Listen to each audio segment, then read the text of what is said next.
Bonjour à toutes et à tous et bienvenue sur le podcast Ayurveda par Nat et Lorraine, le premier podcast francophone dédié à l'Ayurveda. Yoga, méditation, cuisine, épices, phytothérapie, respiration, massage, repos, digestion, saison, curcuma, graines de fenouil. Tout ça, c'est de l'Ayurveda. Nous sommes étudiantes à l'école Gayaveda pour devenir praticiennes en Ayurveda. Nous vous proposons un podcast bimensuel sous la forme d'interviews ou de sujets co-animés pour vous permettre de découvrir cette pratique et l'adopter dans votre quotidien. Êtes-vous prêts pour ce moment de détente et de bien-être rien que pour vous ? Bienvenue dans notre épisode 7 du podcast Ayurveda par Nat et Lorraine. Nous accueillons Samuel Ganès, professeur de yoga et coach bien-être, auteur de plusieurs ouvrages, dont son dernier livre intitulé « Mon coach Ayurveda » que nous avons particulièrement apprécié. Avec Samuel, nous aborderons entre autres le thème du yoga et le lien entre yoga et Ayurveda. Bonne écoute! Bonjour Samuel, nous te recevons sur le podcast pour que tu nous parles de cette discipline ayurvédique qu'est le yoga, que tu partages avec nos auditeurs ta vision de cette médecine indienne dont on parle de plus en plus, tes pratiques également au quotidien et tes secrets de bien-être. Donc Samuel, qu'est-ce que le yoga pour toi ? Vaste question. Le yoga, rapidement, peut-être pour les gens qui ne connaissent pas l'étymologie du nom, ça vient de yuj, yug, qui veut dire lié. On retrouve d'ailleurs en français joug, être sous le joug de quelqu'un. D'ailleurs, j'aime bien souvent rappeler cette expression, être sous le joug de quelqu'un, parce que je trouve que le yoga, on est un peu sous le yoga. Enfin, il y a une espèce de discipline qui fait qu'effectivement, on est sous quelque chose qui nous tient. Après, le lien, on peut le voir comme on veut, c'est-à-dire que c'est un lien corps-esprit, c'est un lien de soi à l'autre, c'est un lien, le lien de l'Atman, de l'âme personnelle au Dharma, l'âme universelle. Voilà, donc le yoga, le problème qu'a souvent le yoga aujourd'hui, c'est que les gens ne le considèrent qu'à travers les asanas, ce qu'on appelle les postures.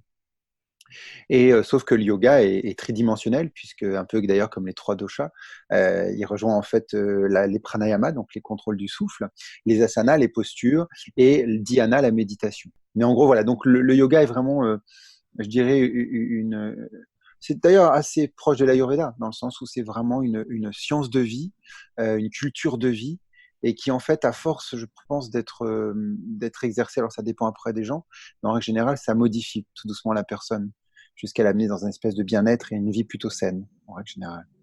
Est-ce que tu peux nous dire quel est le lien entre yoga et Ayurveda ?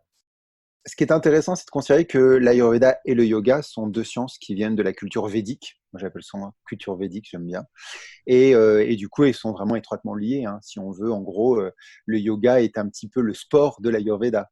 Quand on va faire des cures ayurvédiques, des retraites ayurvédiques, on nous propose pas d'aller faire des randonnées ou de faire de la course à pied, on nous propose de faire du yoga. Ce qui est intéressant aussi de considérer, moi, je me rappelle, j'ai fait un atelier justement sur les différences entre le yoga et l'Ayurveda. Parce que souvent on essaie de chercher les points communs. Il y en a, hein, bien sûr, ne serait-ce que voilà, c'est la base védique, donc du sanskrit, tout ça. Mais il y a aussi des points de divergence, vraiment. Par exemple, au niveau de l'alimentation. En gros, le yoga est ascétique, tandis que l'Ayurveda est diététique. Par contre, ce qu'il faut rappeler est que souvent dans le yoga, on est végétarien, vegan. L'Ayurveda n'est pas vegan, il n'est pas végétarien. On utilise beaucoup de choses qui viennent des animaux comme le ghee, tout ce qui vient de la vache, que ce soit l'urine, que ce soit les selles, que ce soit le ghee, que ce soit le lait, est utilisé en Ayurveda. Le miel aussi est très important, hein. Voilà, donc Brahmari, c'est l'abeille, c'est l'insecte de Brahma, donc c'est vraiment, et on sait que c'est Brahma d'ailleurs qui a donné les premiers textes d'Ayurveda, et c'est lui qui les a donnés, puis qui ont été donnés à Indra et ainsi de suite. Donc non, on utilise les choses de la nature sans les exploiter. C'est toujours très difficile de faire comprendre aux gens qu'il y a une différence entre un animal qu'on respecte et dont on prend, je sais pas, peut-être les œufs, le lait, le miel, mais qu'on respecte, et puis effectivement ce qui se passe aujourd'hui. En fait, le problème d'aujourd'hui, c'est qu'on ne considère plus qu'on peut se nourrir de l'animal sans le maltraiter. Voilà. À l'époque des fondements de l'Ayurveda, il n'y avait pas de culture intensive et d'agriculture et d'élevage intensif. Donc ça veut dire qu'il y avait un savoir à une époque qu'on a absolument perdu. Voilà. Et je pense que l'Ayurveda en fait vraiment partie. Donc c'est aussi pour ça que c'est parfois compliqué aux gens d'arriver à l'Ayurveda. Et toi, justement, comment en es-tu venu à l'Ayurveda? Est-ce que tu faisais du yoga avant de connaître l'Ayurveda ou tu connaissais d'abord l'Ayurveda et tu t'es mis au yoga? Dans quel ordre ça Alors s'est en fait? fait, dans l'ordre, j'ai commencé le yoga parce qu'en fait quand j'étais ado, je voulais être un Indien. J'adorais l'Inde. En fait, j'étais fasciné par l'Inde. Et en fait, ça s'est fait un peu par le biais du cinéma. C'est un peu incongru, mais il y avait à l'époque, je crois que je devais avoir 13 ans, il y avait Little Buddha qui était sorti de Bertolucci. Et j'étais malade, j'avais eu la grippe cet hiver-là, et je n'avais pas pu aller voir le film. Et du coup, je me rappelle, ma mère nous avait acheté une encyclopédie. Et j'avais du coup, j'avais été voir Bouddha. Je sais pas ce que c'était un Bouddha, moi, je comprenais pas. Je voyais ce petit garçon blanc avec des trucs rouges autour, voilà. Et puis de Bouddha, j'étais à bouddhisme, et puis de bouddhisme, j'étais à hindouisme. Et là, je fais, oh, c'est quoi ça? Et j'ai vu Ganesh. Moi, c'est Ganesh qui m'a plu tout de suite. J'ai vu ce corps d'homme avec une tête d'éléphant. C'était à la fois tout à fait attirant et repoussant. Et puis j'ai vu hindouisme, et puis j'ai vu indien, et puis j'ai vu yoga, et puis tout ça, je veux le faire. Tout ça, c'est moi en fait. Je ressentais en moi. Donc j'ai commencé comme ça. Puis effectivement, après, j'ai fait des études d'art dramatique, donc beaucoup de souffle, donc beaucoup de méthodes en fait qui viennent justement du yoga. Et puis je me suis remis effectivement quand je suis arrivé à Paris à 22 ans, je me suis remis tout de suite au yoga avec le Bikram surtout. Et puis après, je suis devenu prof de yoga quoi. À 30 ans, en fait, le théâtre, tout ça, c'était bien, mais ça me lassait un petit peu. J'avais envie d'autre chose. Et puis, je suis devenu prof. Et en fait, en étant prof, j'ai commencé à m'intéresser un peu plus. Et puis, surtout, c'est que j'ai commencé dans des centres de sport, puis des centres de yoga, et puis et le monde du travail, donc avec les entreprises. Et là, j'ai vu beaucoup de gens qui n'étaient pas bien. Et là, j'ai dit, en fait, le yoga n'est pas juste quelque chose pour entretenir le corps et l'esprit. C'est aussi quelque chose pour soigner. Et j'ai découvert vraiment ce que j'appelle le yoga thérapeutique. Et c'est là, en fait, où l'Ayurveda était obligatoire, puisque l'Ayurveda est vraiment thérapeutique, c'est une médecine. Et à partir de là, ça m'a plus quitté. Et je me dis, mais en fait, je sais pas comment j'ai pu faire avant. C'est impossible pour moi de pas faire du yoga et de l'Ayurveda. C'est-à-dire pour moi, le yoga est vraiment devenu une science thérapeutique. Vraiment. Je vais vous raconter une petite anecdote. Quand j'ai été faire ma formation donc d'Ayurveda, j'ai eu beaucoup de chance parce qu'en fait, j'étais formé tout seul. Je n'étais pas formé dans une classe. C'est-à-dire que je venais pour des mois et puis à chaque fois, on me formait tout seul. Donc, j'ai appris très bien et un peu sur mesure, quoi. C'est-à-dire qu'il a très vite vu ce que je savais pas. Donc, il a dit, OK, tu sais pas ça, donc ça m'a demandé de te le donner en plus. Et il m'a dit, je veux juste savoir pourquoi vous voulez être consultant thérapeute ayurvédique. Et je dis, bah écoutez, moi c'est très simple. C'est parce que moi j'adore qu'on soigne avec le naturel, tout ça. Et puis, comme je fais du yoga, je trouve que le lien yoga-ayurveda était intéressant. Et au-delà de ça, ce qui m'intéresse, c'est qu'en fait, je me dis que la pharmacopée ayurvédique, on ne la connaît pas. Enfin, je veux dire, l'ashwagandha, le brahmi, enfin, il y a plein de plantes qu'on ne connaît pas, qu'on n'a jamais prises. Donc je me dis que les molécules de ces plantes, vu qu'on ne les a jamais prises, doivent être beaucoup plus fortes que les molécules de la plante qu'on prend depuis qu'on est tout petit, comme la lavande, comme ceci, voilà, auquel on est habitué. Et je me rappelle toujours, il a pris un temps très long, il a souri, et bon, il a fait comme tous les Indiens, il a fait comme ça avec la tête, et il m'a dit, c'est très intéressant ce que vous venez de dire. Il me dit, parce qu'il me dit, c'est tout à fait vrai, mais tout à fait faux. Parce qu'il me dit, ce qui est vrai, c'est qu'effectivement, les molécules des plantes, comme vous les avez jamais rencontrées avec votre corps, elles seront plus efficaces. C'est vrai. Mais d'un point de vue ayurvédique, il faut toujours prendre les plantes qui viennent du lieu où on est né et où on vit, pour être en harmonie d'un point de vue doshique. Donc, ce que vous dites est complètement faux. Parce que normalement, on ne va pas soigner avec des plantes qui sont à des milliers de kilomètres de chez nous. On soigne avec les plantes qui sont normalement ici. Ouais. Et est-ce que selon toi, le yoga peut permettre en fait de soulager certains symptômes que peuvent avoir des personnes ou voire même de traiter certaines maladies? Alors, le yoga ne peut pas soulager ou ne peut pas traiter. Il soulage ou il traite, tout simplement. Effectivement, mais le yoga, alors c'est un peu comme l'Ayurveda, ça reste quand même, il faut le dire, puissamment préventif, vraiment. Mais il y a quand même une part curative. Quand vous avez des problèmes de dos, normalement les médecins qui sont à peu près formés vous diront, vous avez deux choses à faire, soit vous allez faire de la natation, soit vous allez faire du yoga. Voilà. Et c'est vrai qu'on voit beaucoup d'améliorations sur le dos, sur les problèmes de dos, sur les problèmes de concentration, voilà, il y a plein de choses. Après, ça dépend quel style de yoga on va faire. Une personne qui par exemple a des problèmes d'inflammation, on ne va pas lui faire un yoga dans la chaleur, par exemple. On va pas, en tout cas, pas tout de suite. Voilà, donc après, il faut modérer. Mais en règle générale, oui, le yoga peut vraiment corriger. Avec quelques postures quotidiennes, eh bien déjà, on corrige tout doucement le corps. Et en fait, s'il y a une assiduité, c'est gagné, ça arrive. En tout cas, il est évident que l'Ayurveda et le yoga sont des armes redoutables quand on les associe à un style de vie sain. Et comment les personnes qui ne connaissent rien du tout au yoga peuvent choisir le type de yoga qui leur correspondrait le mieux? Alors, en fonction de leur dosha, par exemple, est-ce qu'il y a un yoga qui est mieux pour Vata, un yoga qui est mieux pour Pitta, pour Kapha? C'est une vraie question. Après, il faut se rappeler que le yoga, normalement, est une des pratiques, d'un point de vue Ayurveda, qui régule tous les doshas. Le premier conseil aux gens, c'est déjà d'essayer, comme on le fait d'ailleurs avec le sport, c'est déjà d'aller sur un lieu qui est proche de chez eux. Et puis ensuite de pousser la porte et de vivre leur expérience par eux-mêmes. Il faut vivre les expériences, on peut pas les vivre à la place des gens. Puis après, ils vont voir, peut-être qu'ils vont dire, oh là là, ça c'est trop difficile pour moi. Bon, bah, ils ont peut-être fait de l'ashtanga ou du vinyasa, ils vont venir peut-être sur un style plutôt hatha. C'est à eux d'essayer. Et moi, je dirais que c'est un petit peu proche du fatum des Indiens. C'est-à-dire que la personne qui devra faire du yoga, elle en fera. Après, si on veut vraiment aller dans quel style de yoga pour quel dosha, on peut aller dans ce truc-là. En gros, le Vata va avoir envie d'une pratique physique très dynamique parce qu'il a besoin de bouger des choses en lui. C'est souvent des gens qui ont des problèmes sur le système nerveux. Donc, on va aller plutôt sur des flexions arrière, des choses qui vont vraiment travailler sur la colonne vertébrale, là où il y a la naissance du système nerveux. Donc, on va essayer de relaxer son système autonome, hein, puisque c'est souvent des petits problèmes de système sympathique chez les Vatas, hein, qui sont toujours en éveil, qui ont du mal à dormir. Donc, voilà, donc il faut leur casser ça pour qu'ils puissent tranquillement un peu se reposer. Les Pitta, on va choisir une pratique qui puisse être assez courte parce qu'ils s'échauffent vite. Donc, il faut une pratique, je pense, dynamique, mais pas trop longue. On peut justement aller sur une pratique dynamique, on va dire de 20-30 minutes, puis aller après sur une pratique plutôt au sol, ce qui se fait dans la plupart des séances. Et puis les kaphas, bah, il faut les bouger, quoi. Donc, il faut les bouger en fonction de ce qu'ils sont, parce qu'on sait aussi que les kaphas souvent ont un poids un peu plus lourd que les autres. Donc, des planches, par exemple, comme Chaturanga, tout ça, ils pourront pas forcément le faire tout de suite. Ils pourront le faire, mais pas tout de suite.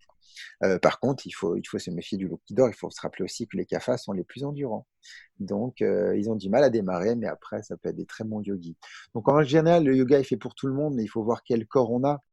Voilà. Donc, on peut modeler un style de yoga en fonction des doshas, mais on en revient aussi au même problème. C'est-à-dire que si on a une séance de cours collectif, c'est très compliqué de faire un cours collectif avec des gens qui ont des doshas très différents. Est-ce que tu peux nous dire si tu as des projets sur lesquels tu travailles actuellement ou quels sont tes projets pour l'année à venir? Alors là, je fais une formation sur les pranayamas, ce que j'appelle instructeur en pranayama ou spirothérapeute, parce que pour moi c'est la thérapie par le souffle, donc ce que j'appelle spirothérapeute. Donc c'est quelque chose que je suis vraiment en train de créer parce que pour moi c'est très important. Enfin, je crée pas le fait de faire des pranayamas, c'est fait depuis très longtemps, mais je crée le concept, voilà, de le faire. Et puis du coup dans ma formation j'établis aussi les méthodologies pour faire des séances. Comment on fait une séance de pranayama? Voilà, donc comment on va la construire, comment on fait ça, voilà, et en fonction aussi de certains problèmes de santé. Donc ça c'est mon premier truc. Je vais aussi faire des formations de thérapeute ayurvédique, mais plutôt ce que j'appellerais consultant ayurvédique, c'est-à-dire comment, et c'est d'ailleurs d'après la méthode que j'ai faite, hein, la méthode de la triade védique, c'est-à-dire on va avoir une personne, on va avoir les problématiques, bien sûr les doshas, mais en fonction de ça, on met en place des dincharya, des postures de yoga, des respirations, des méditations, des choses qui sont vraiment plus pour la personne en fonction de ses problèmes et donc de sa nature, sa constitution, son prakriti. Voilà, après, j'ai un livre qui va sortir en coécriture avec mon gros poteau, j'allais dire, mon grand ami et qui est un peu comme un frère, qui s'appelle Erwan Montéour. C'est un garçon que j'adore, qui m'a pris un peu sous son aile. C'est le créateur de FitNext. Je ne sais pas si vous connaissez, c'est une application qui d'ailleurs, c'est les premiers qui ont beaucoup mis en avant la monodiète, hein, le fait de faire pendant 3 jours, de manger la même chose pour nettoyer les intestins, avec en même temps des programmes sur mesure de sport. D'ailleurs, il a introduit le yoga depuis quelques temps. Et on avait fait des vidéos ensemble d'ailleurs pour Finext. Et là, dans la méthode Finext qui sort à l'automne, il veut mettre une grosse part de yoga. Donc, il y a une grosse partie que j'ai coécrit où j'ai introduit donc du yoga et de l'ayurveda. Je parle aussi d'ailleurs des doshas. Et voilà, je dis comment on peut faire. Donc, il y a un petit test et comment on peut faire en fonction. Voilà. Et il y a en gros, les thématiques qu'on retrouve d'ailleurs quand on est consultant ayurvédique ou même quand on est, on va dire, professionnel de bien-être. C'est-à-dire qu'en gros, les 3 voire 5 grandes thématiques de problématiques, c'est problème de sommeil et de stress, les Vata, problème de détox, les Pitta, problème de vitalité, les Kapha. On a 2 autres gros problèmes qui sont ces problèmes d'addiction. C'est pour ça aussi que moi je me suis formé à l'addiction il y a quelques, ça va faire bientôt 1 an. Ouais, je me suis formé à l'addiction, je trouvais ça intéressant parce que j'étais confronté à beaucoup de gens en problème d'addiction et puis que ça concerne en fait tout le monde, hein, vraiment, de plus en plus d'ailleurs. Et voilà. Puis après, il y a aussi les problèmes d'émotionnel et voilà. Donc, comment on peut aussi pacifier l'émotion et le mental. Voilà. Mais en gros, c'est avec les grosses thématiques de problématiques qu'on a, c'est souvent les mêmes, hein, et qui d'ailleurs correspondent vraiment aux doshas, aux grosses problématiques des doshas. Donc là, l'idée, c'est de former, d'écrire. J'ai aussi un autre livre, mais qui est un petit peu secret, mais qui est un roman interactif que je veux faire depuis un moment. Mais il faut que On va j'ai du avoir un temps scoop pour alors. mais voilà, donc voilà. Donc en tout cas, je sais que la base, le manuscrit que je fais pour la formation pour les spirathérapeutes pranayama, je vais le sortir en livre, ça c'est sûr. C'est déjà pratiquement en cours. Pareil, je pense que je vais aussi établir un autre livre sur le thérapeute ayurvédique, par rapport aussi à ce que j'ai fait avec la méthode de la triade védique. J'ai aussi, je vais arrêter après, hein. J'ai aussi une méthode de yoga, en fait, toutes les anciennes méthodes de yoga comme le Chanka Praksharana.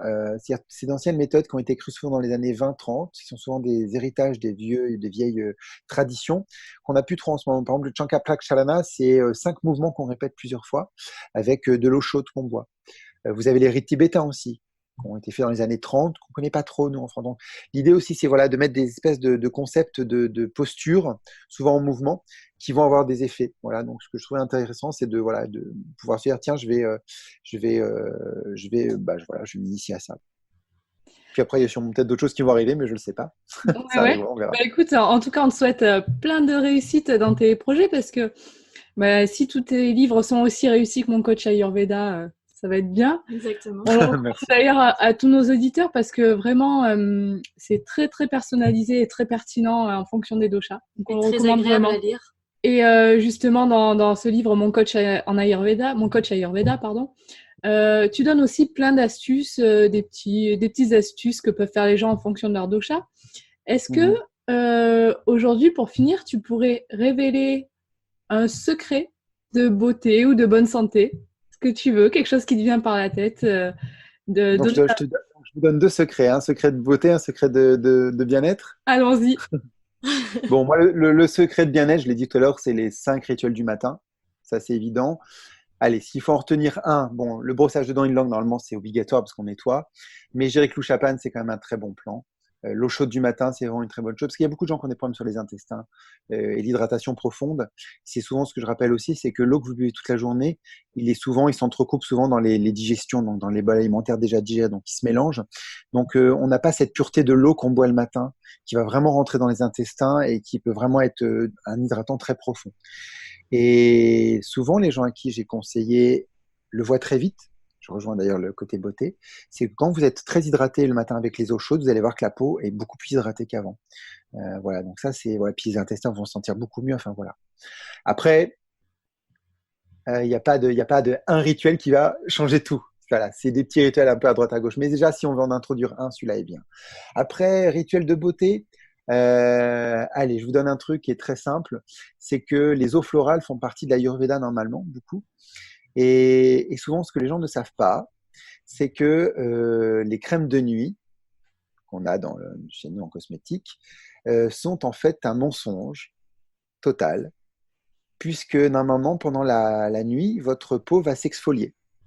Si vous mettez dessus de la crème, vous empêchez que la peau puisse s'exfolier. Donc, elle va s'épaissir. Et donc, vous allez vieillir de plus en plus rapidement, puisque les sillons vont être beaucoup plus visibles, vu que votre peau, ce qu'on appelle la couche carnée, va s'épaissir. Donc, normalement, ce qu'il faut faire le soir, c'est se nettoyer le visage, bien sûr, pour enlever tous les polluants qui sont sur le visage qu'on peut être dans la journée. Et à la fin, on ne met juste qu'une eau florale. Voilà. On peut, dans le cas surtout de l'hiver, ou dans le cas quand on est un peu vata, donc avec une peau assez sèche, moi, j'ai toujours mis des crèmes tout le temps, hein, je peux vous le dire. Ça fait que vraiment depuis 6, 7, 8 ans, puis j'ai eu les préceptes de l'Ayurveda, que j'ai arrêté de mettre des crèmes de nuit. Parce qu'avant, j'adorais les crèmes de nuit, hein. Je fais vraiment partie des gens qui adorent acheter des crèmes tout le temps. Et donc, franchement, les premiers jours, c'était très difficile parce que ça tire un peu, sauf que je suis Vata Pitta, donc je suis plutôt Vata, donc j'ai voilà, une peau un peu sèche et tout. Et voilà, sauf qu'au bout d'un moment, effectivement, j'ai fait ça et je me suis rendu qu'effectivement, la peau est après beaucoup plus belle. Donc, en rituel de beauté, je dirais, arrêtez de mettre des crèmes de nuit et mettez plutôt des eaux florales pour que la peau puisse s'exfolier et s'hydrater vraiment mieux. Si vraiment donc, vous êtes en style Vata, il y a aussi un rituel qui est très intéressant dans l'Ayurveda. C'est vous mettez donc souvent plutôt de l'eau de rose, souvent l'eau de rose qui apaise la peau, qui enlève les inflammations. Vous pouvez aussi faire de l'eau de lavande, de l'eau de vétiver, de l'eau d'amamélis, il y a plein d'eaux florales qui sont très intéressantes. Vous pouvez y ajouter après l'eau florale, vous pouvez rajouter 3 gouttes de kumkumadi, qui est donc l'huile à base de safran, qui est très bonne pour la peau, qui va aussi régénérer beaucoup la peau. Si vous mettez juste 3 gouttes, c'est un peu comme un sérum, avec l'eau, ça devrait aller. Ça ne va pas trop boucher. Et il faut le faire de temps en temps, pas tout le temps. Mais c'est vrai que c'est un rituel qui peut être fait l'hiver. Et puis surtout, dormez bien parce qu'on le sait, c'est la nuit que votre peau se régénère. Ça, c'est pour les petits Vata qui aiment bien se coucher tard. Et vous avez une régénérescence maximale à 1h du matin exactement, normalement, à peu près. Donc, si vous vous couchez après, c'est dommage. Voilà. Alors justement, nous avons une petite question rituelle dans notre podcast que l'on a appelée l'instant de gratitude.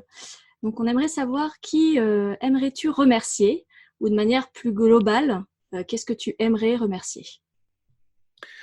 Comme je le fais souvent dans mes livres déjà, c'est-à-dire que je remercie les gens qui m'ont formé. C'est normal parce que c'est ce qu'on appelle les gourous. C'est-à-dire que il faut toujours avoir une espèce de gratitude envers ceux qui nous transmettent. C'est très important. Même si c'est à savoir qu'ils ne leur appartiennent pas, c'est eux qui l'ont véhiculé. Donc la façon dont ils vont nous le véhiculer, c'est la façon dont nous-mêmes aussi on le conduire après. Donc oui, bien sûr, mes enseignants et mes formateurs. Et quand je dis enseignants, c'est d'ailleurs pas juste les gens qui m'ont appris le yoga ou l'ayurveda, c'est aussi mes enseignants à l'école, parce que ça transmet aussi beaucoup de choses. Je pense que tout est très lié, vraiment. Donc voilà, je pense que les gens qui transmettent sont des gens très puissants aujourd'hui. Et il y en a de plus en plus. Après, il faudrait remercier tout le monde. Il faudrait remercier le monde entier, en fait, parce que tout est richesse, en fait. Merci beaucoup, Samuel, pour ta participation. Merci à toutes les deux. Toutes ces Merci informations. beaucoup. Puis pour vos questions très pertinentes et votre sourire aussi, et tout ça, c'est très agréable. Merci beaucoup. Merci. Merci pour votre écoute. Si comme nous, vous aimez cette idée de podcast sur l'Ayurveda, n'hésitez pas à nous encourager avec une note ou un commentaire sur votre plateforme d'écoute de podcast et bien sûr, en vous abonnant au podcast. Vous pouvez nous retrouver sur notre site internet www.podcast-ayurveda.com ou sur notre page Facebook Podcast Ayurveda par Nat et Lorraine. À très bientôt!